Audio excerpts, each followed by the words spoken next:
Hello, everyone. This is episode 4 of my podcast, and today we'll be discussing the Odyssey. I had the pleasure of seeing that yesterday, and it was amazing, but we'll get into that later. First off, once again, would like to go over some of the movie news that occurred this last week. And unfortunately, we're starting off with something a little sadder. Sam Neill died this week on July 13th at 78. Sam Neill is obviously most known for his role in Jurassic Park, which is awesome as Alan Grant. And he had cancer, but he actually died from the cancer. He died from pneumonia. At least that's according to Philip Grentz, which is one of his longtime representatives. So, he just kind of suddenly died this weekend. Very sad. Obviously, in the movie world, he is huge influence on a lot of people and has done some great work in his time as an actor. He's definitely left behind a legacy. Some of my favorite movies of his, Jurassic Park for sure. Alan Grant, he embodies that role so well. And just a classic movie, and he'll always be remembered for that one. Another movie that I love, it's a little lesser known, but I highly recommend it, is Hunt for the Wilder People.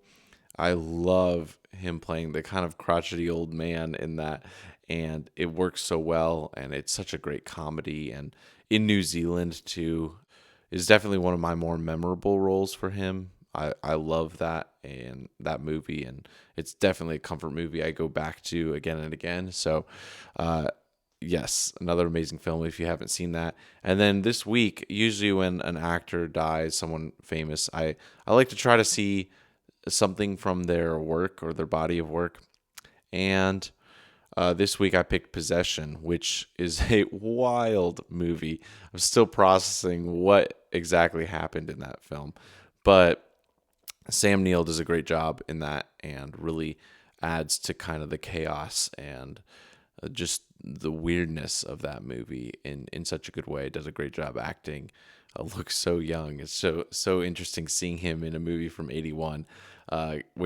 Most of the stuff I know him for is 90s with Jurassic Park, and then later on with things like Hunt for the Wilder People and some of his Marvel roles. So definitely sad news, but he's left behind a legacy, and we'll definitely remember him for all the amazing work he's left behind. That being said, we still have more to look forward to. His longtime representative, Philip Grentz, has reported that, quote, he's filmed 4 projects back to back during the past year, all of which will be released within the coming months. So even though he's passed, obviously, with a lot of these projects, they film them, and then we get to see them later on anyway. So we still have a couple more of his films to look forward to in the near future. And another common story we've been talking about on the podcast for the past few episodes has been AI use in film. Definitely more and more prevalent, or at least people are being more unashamed of exclaiming that they're using it. And recently, somewhat unsurprisingly, Netflix has revealed that around 300 titles have used generative AI in their platform. This is according to Variety. They revealed it in their second quarter earnings report this Thursday. So, not really surprising. Netflix is kind of known to be the corner cutters, kind of underminers of the traditional industry. So it's not surprising that they're using new techniques. Whether or not it's popular amongst the more traditional Hollywood people. So, not really surprising. We've talked about this before. There's a ton of AI usage happening right now in Hollywood, and that's coming up. Young Washington, we talked about.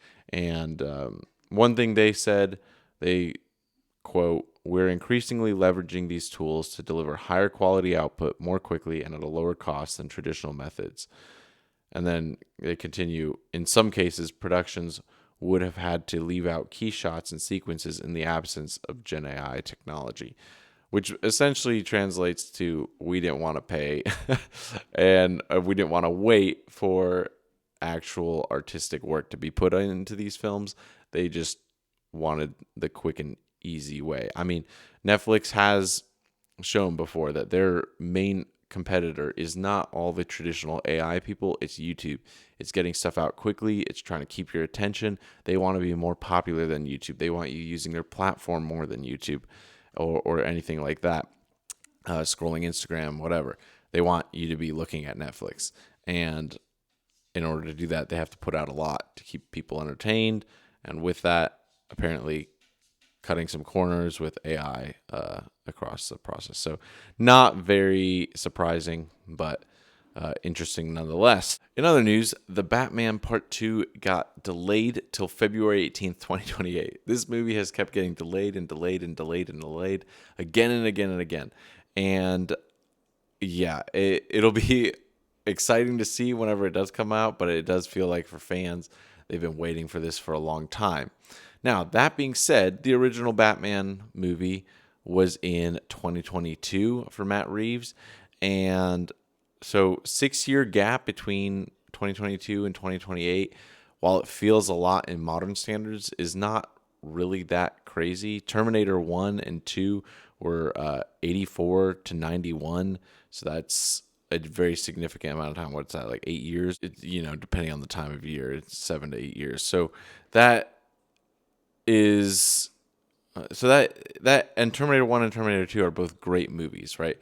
Just because it's going to take a long time for the sequel to come out doesn't necessarily mean it's a bad thing. I actually have a lot of faith in this project. It looks really cool. When the news came out that the Batman Part 2 was delayed, Matt Reeves did release a short video from the new film to his Instagram, just kind of showing off the suit, showing off the aesthetic of the new movie. Looks very similar to the first movie. Beautiful, obviously, and very excited to see what it's going to be like. We may have to wait a while, but I'd rather wait a couple extra months for a really great movie than have to sit through a bunch of Batman movies like here and there that are just not great at all. So now part of this, there's a lot of questions about The Brave and the Bold for the DCU. Like when where does that fit in? Is that one of the reasons this is taking so long to come out? I'm not sure, but I'm excited to see it anyway. I do think it would be smart for the DCU to wait to to release their Batman movie till after this whole Matt Reeves universe is done. I think that's the smartest option right now, but we'll see if they do that. Batman's obviously a popular character, and it seems like while originally the DCU was all about spotlighting these new characters, they've definitely fast-tracked a lot of the main characters, seeming to need a little more star power, and this year's Supergirl flop doesn't really help that case because obviously Superman did quite well. People liked that. Supergirl didn't. And it's a shame because there's so many DC characters I would love to see come to the main screen, but we keep going back to Batman and stuff. And I love Batman too, but just there's so many great characters I wish we could.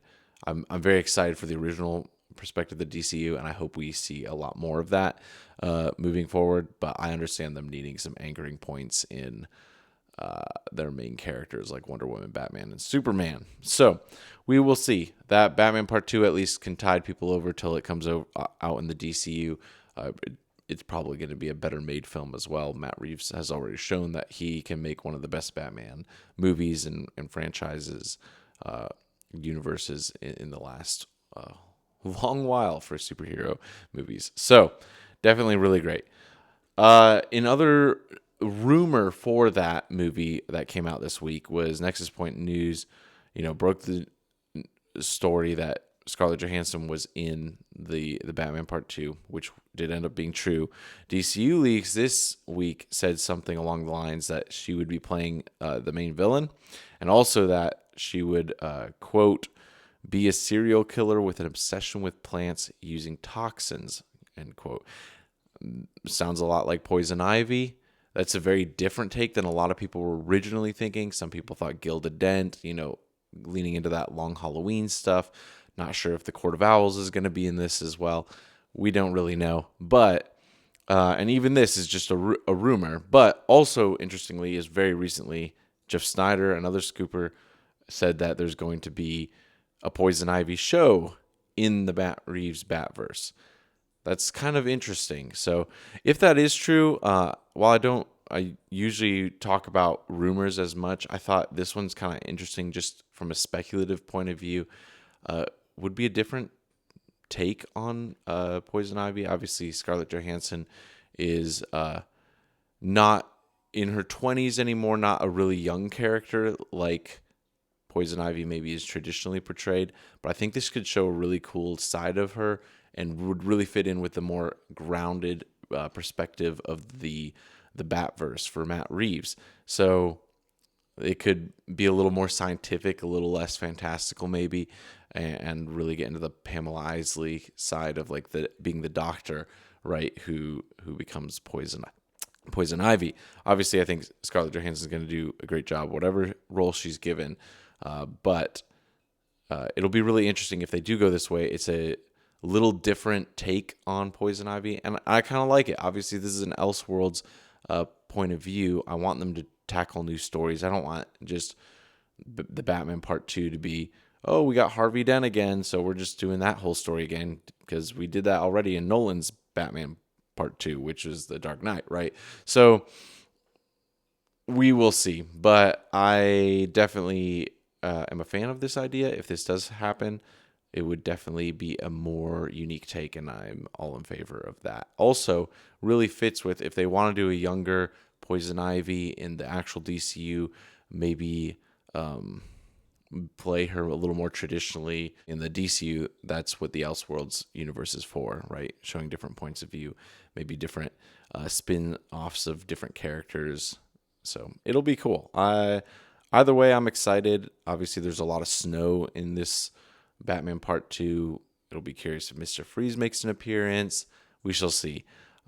There's a lot of wealth in the Batman universe, and there's really not a lot of information on what might be in this movie, and that's a good thing. We'll get to be surprised come February 18th, 2028.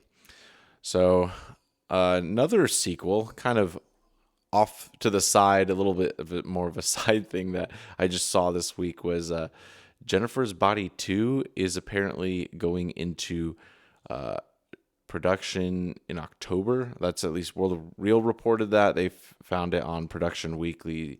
It's like a new listing. So Deadline originally reported that they are working on a second one. We just didn't know how soon it would be. And the director, Karen Kusama, said, I know some of the bones of it, so I'm not going to give anything away, but it sounds fun and crazy like the first film, and I have no doubt that Diablo will do something absolutely incredible with it. Cody Diablo is the writer, by the way. So this is kind of just more of a really like a interesting side piece that I noticed, but it'll be curious if they do fast track that. Obviously, in the 2020s, we're getting a lot of, I don't know the best way to call them, like legacy sequels, something like that, where you're getting a sequel 20 years after the first one. And obviously, Jennifer's Body came out in the 2000s, and we're 20 years on from that. And it's definitely become a cult classic, and I think that's why they're revisiting it. It's a really interesting take, and I'll be curious to compare it. We've talked a little bit about like Devil Wears Prada 2 and The Gladiator 2 and some of these sequels that have come out significantly later that I think when the first movie came out, had you told people there's going to be a Gladiator 2, no one would have been that surprised. Even with Devil Wears Prada 2, no one would have been that surprised. But they ended up waiting a long time, and then it finally came out. Versus Jennifer's Body really feels more like a one-off little horror fun movie that they have. But it's got, because it's gained in cult status, it actually kind of seems like this is the more appropriate approach to it. I don't know if they could even have gotten a sequel made back in the day, but it's obviously now become a very popular movie. I know people who are like, oh yeah, whenever that's on, I'll sit down and watch it, right? It's a very highly entertaining movie.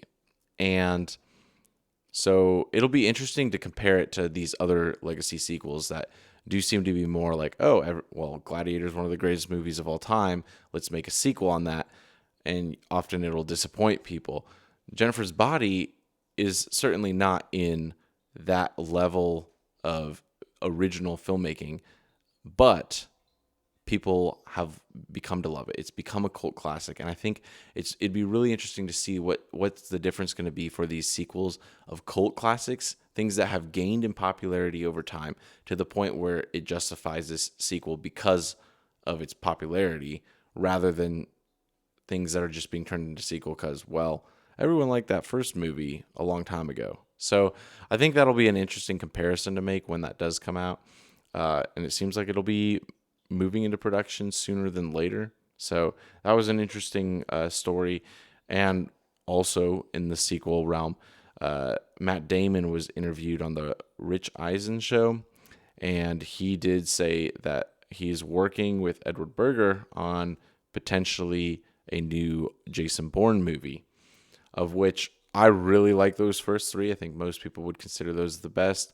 The fourth one's not a bad movie, just very adjacent, so weird to be called a Bourne movie. And the fifth one didn't really love. It doesn't really hold a place in my heart, and I don't really think about it a lot. And I think they saw that and noticed that. One thing that Matt Damon said is he said they want to make it like the first three, right? And they don't want to make it like a James Bond or even maybe like a Mission Impossible in the case that every movie is its own mission, right? Like that's not what Jason Bourne was originally about. It was this one story over 3 films that really captivated audience and made you wanting to come back for more, wanting to figure out more of what's going on in this universe. So it's an interesting thing. We'll see. Obviously, it's another sequel. We're getting a lot of sequels these days, but that's often what's reported early, right? So you do have when we're talking about these news sources, often we're seeing a lot more news about remakes and sequels years in advance because it's something that everyone already is familiar with versus whatever is going to win the Oscar in 2028. I have no clue, right? Because some of those movies you don't hear about till the fall they're released in, or very shortly before then, right? Anora 2 years ago kind of hit the world by storm, and I'm sure there were some people well aware of it in advance and how well it would do, but for the majority of viewers, it really didn't hit people's perceptions till the fall in which it came out and had a very then strong run to its Oscar win. So definitely will be interesting. Obviously, once Oscar season starts coming around, we'll be talking a lot about those original films, and we'll see more about that as well. So more to come. But now I'm going to pivot to talking about the Odyssey. I did get to see this in IMAX yesterday.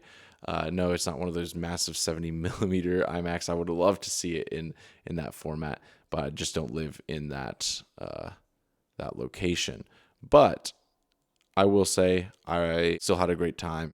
Really beautiful to see in the format that I saw it in anyway, the digital IMAX, I believe. So it was a really cool film. So I'll start with a spoiler-free review, and I don't even know if I'll get into that many spoilers because, one, the Odyssey is a story that everyone's at least aware of at some level, and two, I'm more interested, I think, in what the Odyssey is trying to do as a whole than maybe the specifics of the plot.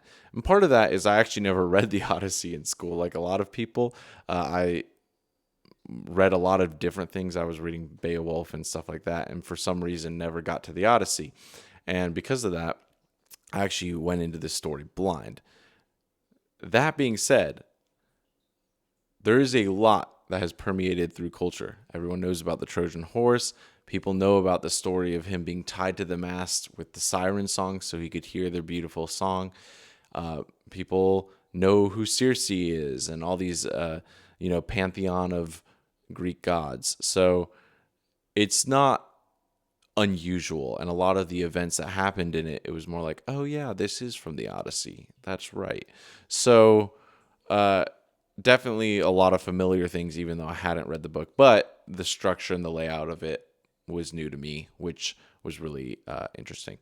It is a 3 hour long movie, and it does not feel like 3 hours long. When I left that movie, I was like, man, there are some movies that you leave and you're like, huh, most movies are really average, aren't they? Because that was amazing. And this is one of them. I left feeling like, wow, the production design, the cinematography, the music, the tension, the action, everything pulled you along. And so even though it was 3 hours, it felt like nothing really. If it was just entertaining and gripped you throughout the story.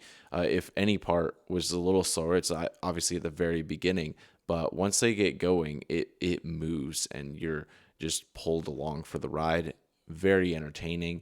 And there's a lot of, hour and a half movies these days that are a slog, and this is not. And I think when you see that combination, it of action and tension and drama and visual cues and musical cues, you going and watching an average normal movie, you feel like, why can't they all do this, right? Why can't every action film have this much pull and draw and this much big set pieces that you're looking at and you're like, wow, this is just amazing. And whether or not the historical accuracy is there, which from what I understand is mostly not there, it is just amazing and action packed, and you're pulled right in. Some of the scenes, especially the Siege of Troy, remind me a lot of like the Northmen and that raid of the Slavic village. Just epic action. And it's movies like these that then you go and see your average blockbuster and you're like, why can't the action be like this in that? There's really no reason something like Supergirl or some other war movie or something can't have this level of pull of action if they really put it into it. And, some people are just gifted with that. And I think that's part of Christopher Nolan's thing. We talked a little bit about the historical accuracy thing. So I'm not a historian. I don't know a lot about it. Obviously, I'm well aware that the people in the film are talking in more modern accents, and they're obviously extremely diverse cast of characters, not maybe all Hellenistic Greek looking people either, and a lot of famous faces. The armor itself is more traditional Hollywood. Well, everyone knows what people looked like back in the day. They wore the big, plume on their helmet, and they had this kind of breastplate. And whether or not that's reality, probably not. There's a lot. I've seen some images of what traditional armor may have looked like at the time. And yet, for the story, it doesn't really matter. I mean, the Odyssey itself is at least a work of fiction, maybe based around real events, but it is a legend. It's an epic. And with that, telling it in this way, it's very interesting. And I don't think it was that distracting either. Very little. I wasn't sitting there thinking, well, that person doesn't quite look Greek. Even when they said the line like, oh, yeah, no, we Greeks. It's like, okay, obviously you're not Greek. But it didn't really distract from the story. It didn't distract from the film. It didn't distract from the pacing and the pull of the movie. I was still 100% locked in. And in a way, I think it was kind of fun. It was kind of like watching a play, right? If you and your friends set up a play for your family, you kind of just cast roles for whoever can make it and can do it. And it doesn't really, accuracy is not your number one concern. And in a way, this felt like Hollywood's version of that. They got some of the biggest names and faces in Hollywood right now, and we're just like, well, do you want to play this role? You want to play this role? And then just get everyone together. But I think the passion and the love that everyone seems to have for this project is really seen. And so questions about casting accuracies, questions about costuming accuracies doesn't really matter as much because it is just such an entertaining and well-loved movie. I think that's something you can really tell. When people care about the projects they're working on, it comes through in the final product, and you definitely see that. So, yes, I loved this movie. It does not feel average. The lighting, the craftsmanship, the sets, the tension, the action, amazing. The one part that may not be as good is the dialogue. This is something that Nolan often gets criticized for. And honestly, most of the time I don't care about it. I think in films like Inception and films like Tenet, even Interstellar to a point, these films are so cerebral, and that was definitely his main like mark for a long time was I'm going to make movies that make you think, right? Or leave you with a question. And when it's that way, right? Tenet is such a weird movie that when they're speaking in Nolan dialogue, I don't really feel the need to complain because I feel like this is just a different world that I'm in. However, I will say the Nolan dialogue can feel a little flat in historical or semi-historical items like the Odyssey or a Dunkirk or something like that. And it feels more like a blueprint or something, like a technical document that these actors are reading from. It doesn't feel as alive, the script, in how people, even though it's using modern dialogue, how maybe people would normally interact, and the emotion behind it isn't as strong. That being said, I felt that only for like the first 15, 20 minutes when it was very dialogue heavy, less action focused, and really before Matt Damon really got involved. And I will say Matt Damon brings this movie alive. He embodies Odysseus so well, and you're just, like I said, pulled along for the ride. It's so interesting, and the dialogue complaints I didn't even think about after those first 20 minutes. So even though I think his dialogue works better in sci-fi films, things like The Odyssey, things like Oppenheimer, when the acting's really good, when the story and the tension's so good, things like dialogue don't really matter that much. It's just, yeah, you get pulled in. And it's not like the dialogue's necessarily awful. It's just a very Nolan dialogue, right? He has his own brand of how people talk. So less natural, I'd say. But one thing I also noticed, and this is, I think, where you can tell a movie is this amazing, is I personally think that this depiction of the Trojan horse is what people are going to think. I think it's going to permeate into culture. And for a while, if you tell anyone about, oh yeah, the Trojan horse, at least in my mind, and I assume in a lot of other people's minds, you kind of envision that like wooden toy horse that's being wheeled into the city on these giant wheels. It almost looks like a toy that a kid would pull around with a string. And sure enough, you look at like Helen of Troy, the old movie, and that's how they depict it. Textbooks and stuff as a kid, you'd see it that way. So I think it's really interesting. This version of the Trojan horse feels way more authentic. And I don't know, again, I'm not a historian. I don't know if it actually is, but the beauty and craftsmanship of that wooden horse, it doesn't look like a toy. It looks like a statue. It looks like something to be put up in the temple of Athena or whatever, right? But it's just a wooden horse, and the people are cramped inside. Like, you have to think, how would they have gotten inside? How would they have gotten out? How would have they, and all these things are thought out, and maybe it's a representation. I don't know how true it is, but Nolan really thought of, like, yeah, they might stick their sword into it to see, hey, is this a booby trap? Is this hollow? Is there something in here? And celebrate, right, at this peace offering that then turns out to not be a peace offering at all.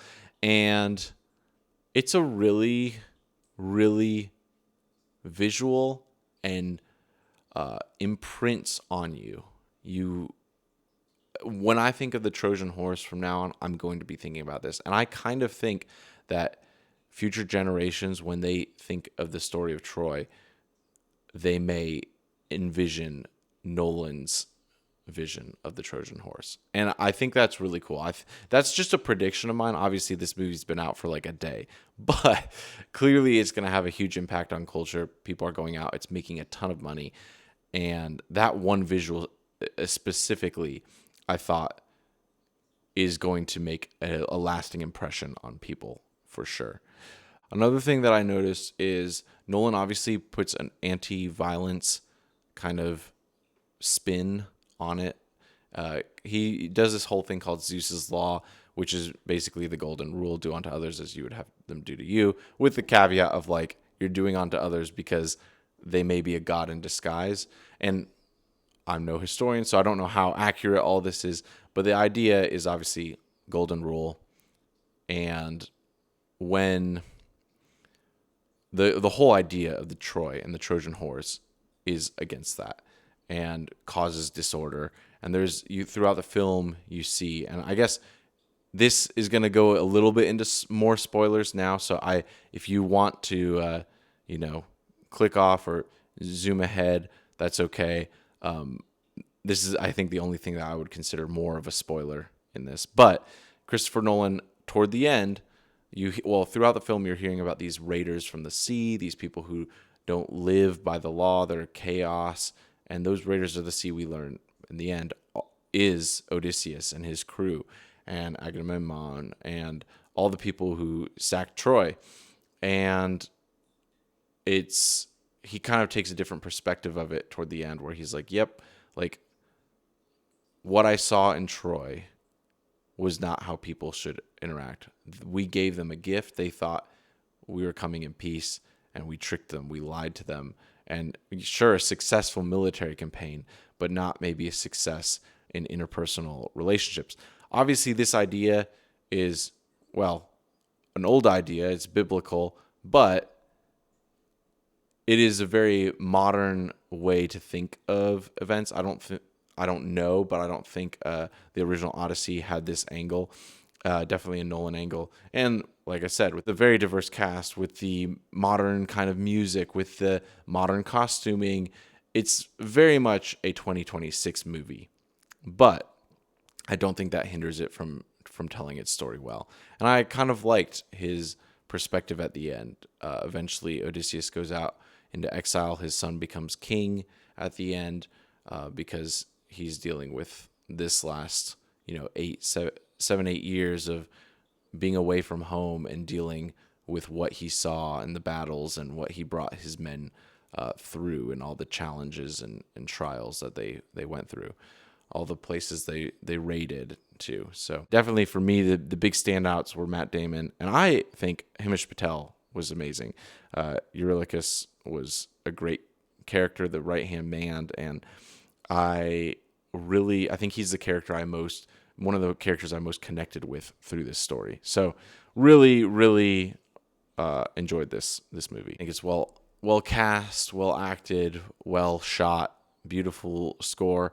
Less of an iconic score like some of his other ones for Oppenheimer and Tenet even, I think, have more unique scores than this one. But it was great. Ludwig Göransson, obviously, always bringing his best. And they had the sound turned up in my IMAX. I mean, you felt when that music moved. You felt when things were changing, and the plot was moving ahead. So I enjoyed the Odyssey. I think people should go see it. I think a lot of people were worried about it. There was a lot of, articles, a lot of dislikes on the trailer, and yet people are going out and seeing it and seeing, yep, Christopher Nolan did a good job. And that's how I felt. I mean, there was some choices that I thought, well, maybe I wouldn't have made that choice if I were directing this. But I like Christopher Nolan. I think I've at least liked everything he's done, right? To varying degrees. But I trust him, and I think he's going to make a great movie. And he did. He delivered. So, yes, that's my review of Odyssey. The Odyssey. Now I'm going to go into a short segment. I just wanted to go. I've actually seen every single Nolan feature film, and so there's now 13 of them. And I thought I'd go and do a little ranking video for this podcast and just kind of go through some of my thoughts on some of his body of work, and probably won't go too in depth to each one, but at least show at this time my current ranking, including the Odyssey, of his films. So starting at 13, I put Insomnia. Insomnia, it's a fun movie. It's kind of got those noir vibes, but obviously in bright sunlight because it's in Alaska in the summer, and the sun never goes down, and the main character is dealing with uh, insomnia, hence the name of the movie.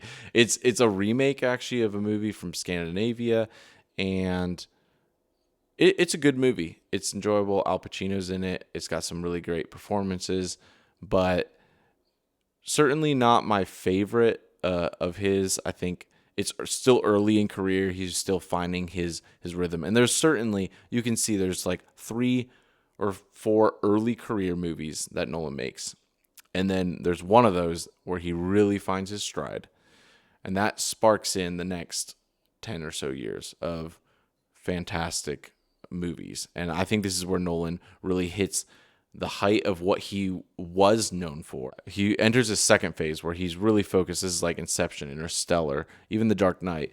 Very sci-fi focused, very conceptually focused, often with twist endings or something that you didn't expect. And then kind of experimenting it with Dunkirk, he starts going into the historical epic. And you see that with Dunkirk. You see that with Oppenheimer. You see that with the Odyssey now. These long movies that really bring to life these moments in history or moments in legend and epic, and does so in a grand scale. And that's really what he's praised for in this third phase of his career, is the scale of his movies. So that's really what we see. But Insomnia is one of his earlier ones. He's still finding his stride. It's good. It's not my favorite for sure, but it's a great movie too. Number 12, I have Dunkirk. So Dunkirk, when it came out, this is obviously part of the reason this gets lower reviews from a lot of people who like Nolan, I think, is that it was the first of his epic historical films coming after a long run of mind-bending like movies that made you think and question what you saw and what filmmaking could do. And in that sense, it felt maybe a little more bland. And I do think I need to go back and rewatch it. I think I might enjoy it more on a second watch.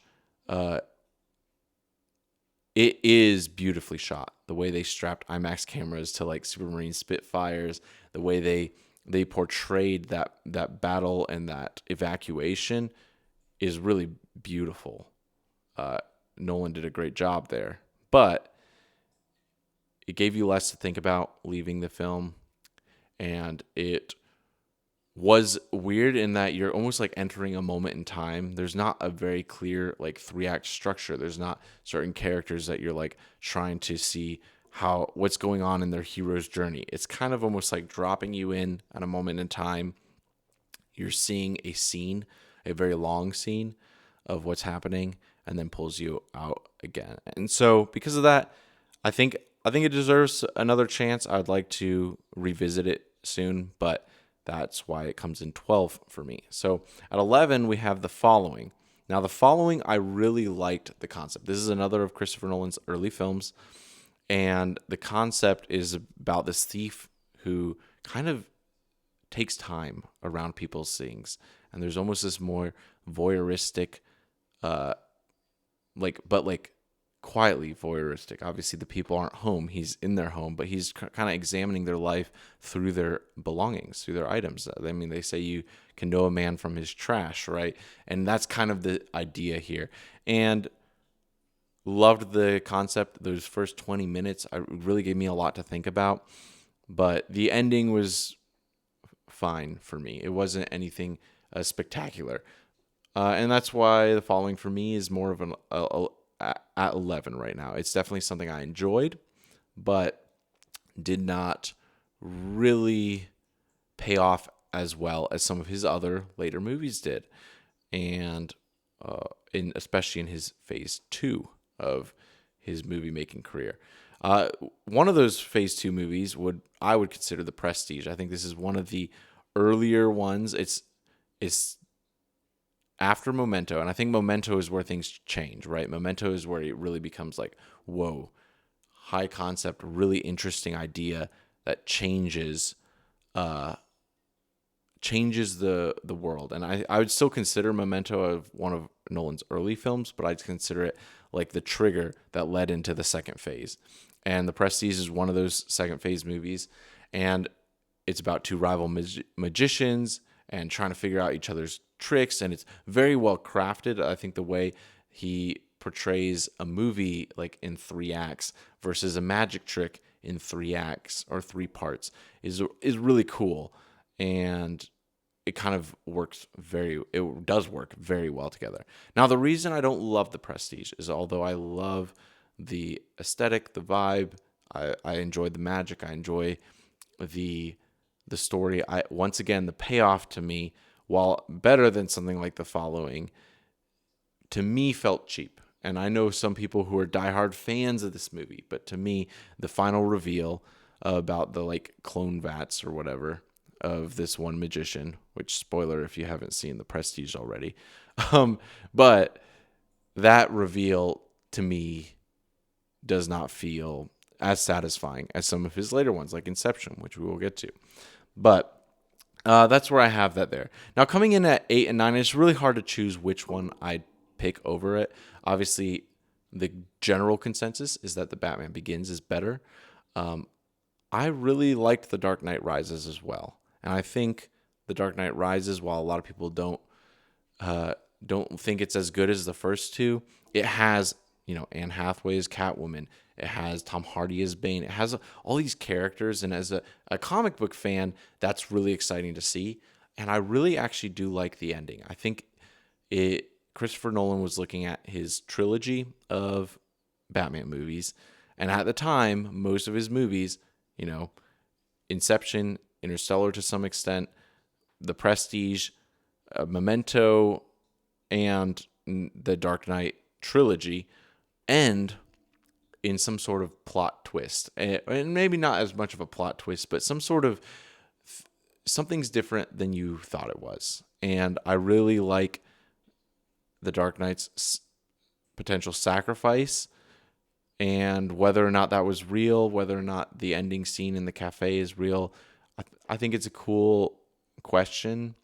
It's not as powerful as some of his other late movie twists, but I actually did like it. And so for that reason, I have it up there with Batman Begins. Batman Begins is a great movie, a great introduction to it. Ra's al Ghul, I think, is probably a better villain than Bane.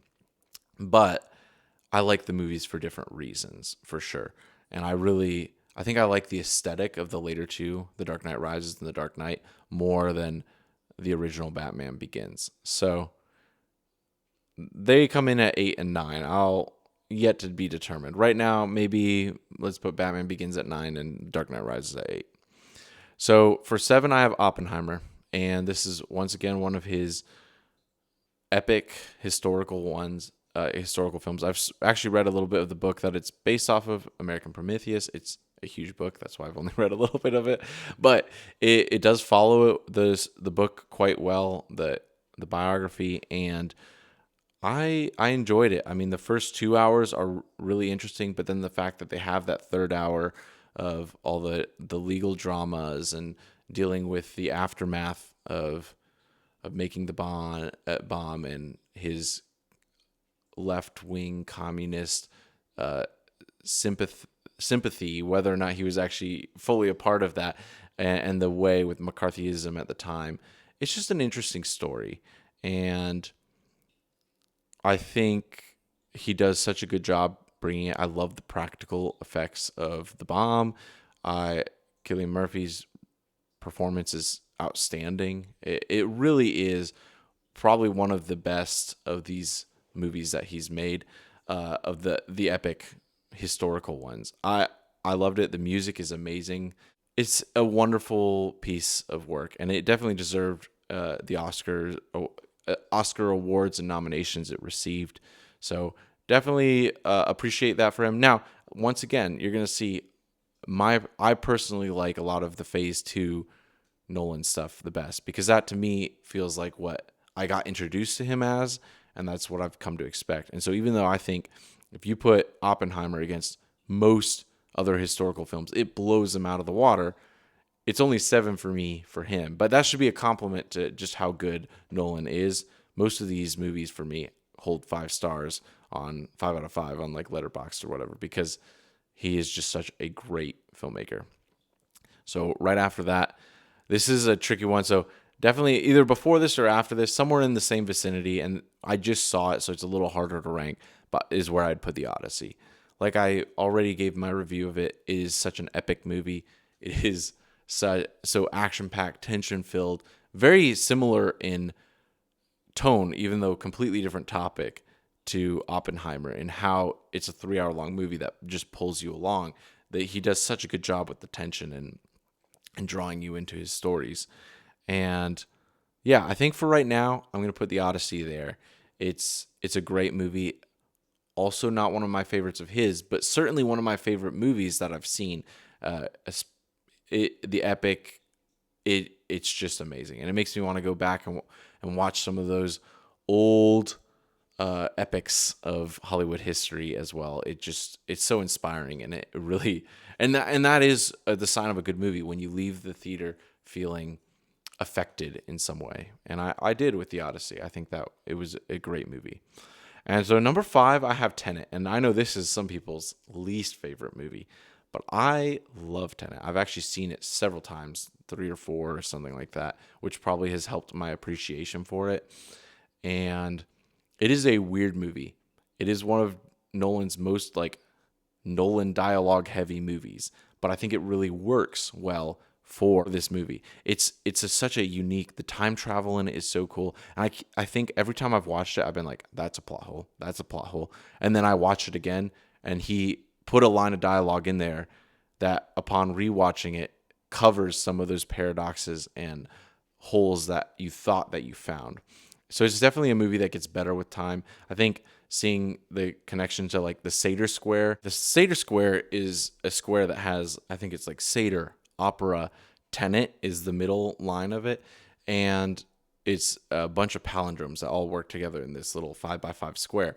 And that's where the name Tenet comes from. Yeah, so the main villain obviously is named Seder. The movie starts off in an opera. A repo, I believe, is like the art. Rotas is like the art storage place. A repo is like one of the contacts they have. Tenet's the name of the movie. And they all work together and create palindromes in this 5x5 square. So it's a movie that gets richer the more and more you know about it. And I think a lot of people gave it only one shot and then said, nope, that's not for me. I am a big defender of Tenet, though. I think it's awesome. Ludwig Göransson's score in this movie is just amazing. I don't know what you even call it. It sounds like those like boom whacker things that people would play in school or whatever. But it's so cool. The windmills, everything's just so interesting. It has a very like steady pace to it, and how it all goes. It doesn't feel natural in dialogue. It doesn't feel natural in movement. And I think that's some of the charm of it. So really like that one. Number 4, Memento. This is one of the great movies that really started, I think, Nolan's signature mark in movies, at least from his middle phase. And that is where the last couple minutes of the movie change your perspective on the entire movie. And he's always playing around with time. That's another thing that we see consistently in his movies. Obviously, Tenet, time like reversal back and forth in time. Memento, the movie is told out of order. Inception deals with time differences and dreaming. Interstellar deals with time differences and time dilation, very real, a side effect of relativity. So yeah, I like this movie a lot. I think it's great. It's one of his original movies that's like, wow, there's nothing like that. That was interesting. It was different. And just the revelation at the end where the ending point of the movie is actually halfway between the whole timeline, right? You're seeing clips before and clips after, and they kind of meet in the middle. And the reveal is just, really groundbreaking and changes the way you see the rest of the movie. It leaves you with a lot to think about. And it's the start of Nolan's, what I would consider the height of, obviously he's doing very well critically right now, but the height of, at least in popular world, of what he was known for. That this is the start of it. So with Memento. For number 3, I have The Dark Knight. it is the best superhero movie of all time. There's just nothing like it. The dichotomy of the Batman and the Joker, and they're like foil to each other, and the need for both of them, and it just literally called out. It's very aware of that. The Harvey Dent subplot, it's so well crafted. The acting performances are so good. The visuals are so amazing. And even that first bank robbery scene, just once again, that tension, the action. And that's like that bank robbery scene is kind of a little bit of what you see in the Odyssey, what you see in Oppenheimer. He learned how to take that tension and that immediately capturing the viewers, the audience's attention in the Dark Knight. What he does there is a lot what you're seeing, what he's doing with these great epic scaled movies. I love the Dark Knight. I think Batman's not even my favorite superhero, but I really like the Dark Knight movie. It stays with you. The special effects, flipping the truck, so many memorable moments, and I think it's iconic. It's definitely, and that going back to the Batman Part 2 that we were talking about earlier, the Batman Part 1, I never thought we were going to see another Batman movie like it again. I still think The Dark Knight's better than the Batman, but shocked that we got yet another amazing Batman with Matt Reeves. But Christopher Nolan definitely really showed people, well, here's a grounded, realistic. He was the first to do the more grounded, realistic Batman, and people have kind of stuck with that for the last 15 or so years. And yeah, The Dark Knight's amazing. There's not a lot more I can say about that.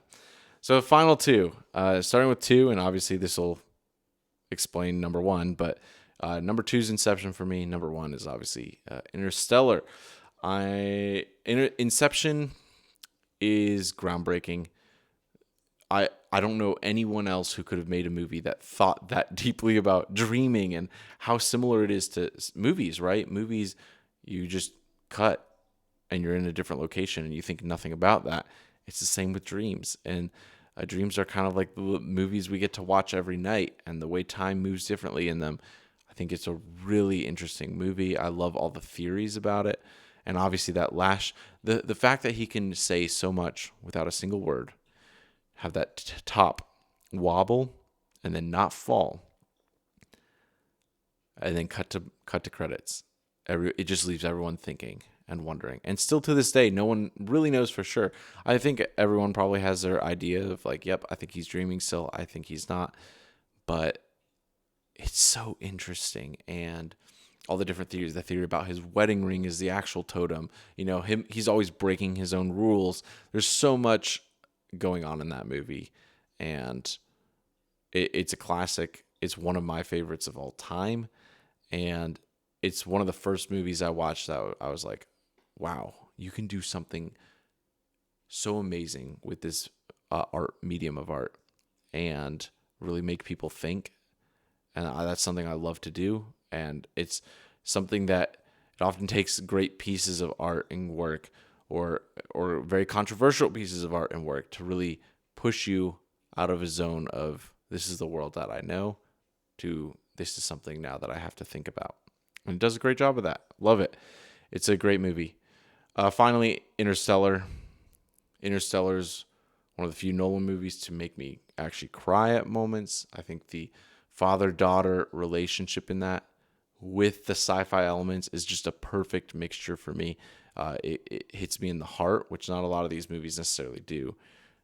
Interstellar really does, with that connection and seeing the daughter age more than the father, with all the time dilation and the amount of time you're losing. For us earthbound people and humans, like all of us, we all have death to look forward to. And with that, there's a reality of like, we only have so much time, and seeing how time can be different for different people with relativity in the sci-fi world, it makes you think. It puts you in a situation that you'd never really be in. No one's really traveling through black holes or near the speed of light for time dilation to really do what it does, at least in this day and age. But it puts you in a scenario where you're like, what would I do if I was in that situation? I also I've studied, I'm an aerospace engineer, so I've studied a lot of rocketry. And so obviously that aspect really engages with me as well. Space exploration movies are a passion of mine. I love them. And yeah, this is one of the best. The reality, it's so cool. They got a physicist to help them create the model of the black hole. And then years later, NASA released an image. Yeah, I mean, literally years later. I think it was like 6 or 7 years later. NASA released an image of this is what a black hole would look like. And it looked almost like the one in Interstellar. And I'm like, wow, they did a really good job with this, bringing the reality of the mathematics. But it's not a clinical movie. It has heart and this father-daughter relationship and the loss there. And it's, even if it's a little cheesy, the conversation about love and the dimensions in the tesseract black hole area, all just very interesting. And once again, a reveal. Christopher Nolan, right? Her ghost is her father. It's really interesting. And also a really cool, so scientific up to a point, and then you go through the black hole, and obviously there's nothing you could do in a black hole. And you just get the spaghettification, you get pulled apart. But since no one knows what it looks like inside a black hole, I thought it was really cool that he created this world, this very visual, interesting world inside the black hole. And whether that's metaphorical in his mind, whatever, I'm sure people can debate and talk about. But I thought that was just really creative, really interesting. The docking sequence, Hans Zimmer's music score, so much about this movie. It all works together so well. It's a masterpiece, and it's my favorite Nolan film. So that's it for the ranking right now. Obviously, I'd love to talk more and more about these movies, but I'll leave it for now. But yes, The Odyssey is a great movie. Go out and see it if you haven't already. And I hope you liked this episode of my podcast. Thanks for listening. Have a great day.